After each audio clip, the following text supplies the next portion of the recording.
Quand le monde n'est pas très beau à voir, on peut être tenté de le regarder autrement.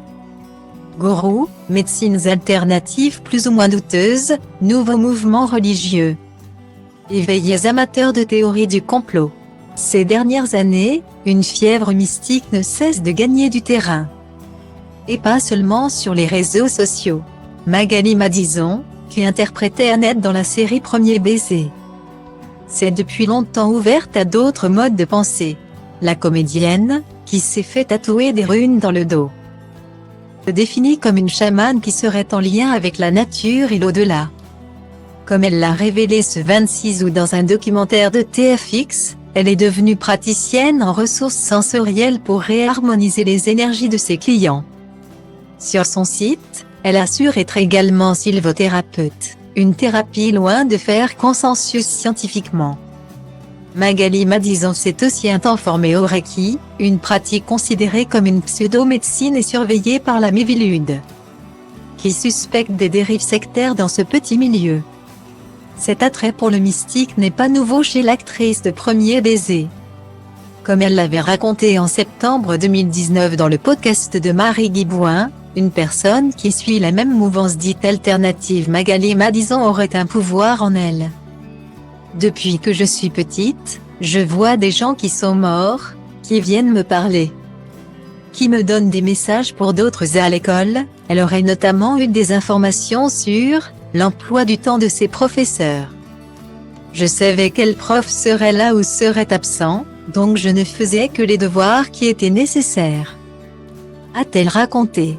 Si ce don était a priori plutôt pratique, il était aussi très inquiétant. Quand on voit des morts qui viennent nous parler, ce n'est pas toujours très rassurant quand on est petit. Surtout qu'on a l'impression, quand on en parle, qu'on n'est pas vraiment écouté. On a l'impression que les adultes ou que les personnes qui nous entourent ne nous croient pas, ne valident pas ou sont effrayés. Magali Madison assure avoir fini par ne plus en parler et à rentrer dans la norme. J'ai mis ça de côté pendant très longtemps, a-t-elle confié. Mais il semblerait, à entendre l'actrice, qu'il n'y ait pas de bouton on-off pour les interactions avec les morts. Pour ce qui est des entités ou des guides ou des anges, on les appellera comme on veut. Ou une énergie qui vient. Des fois c'est là, des fois c'est pas là.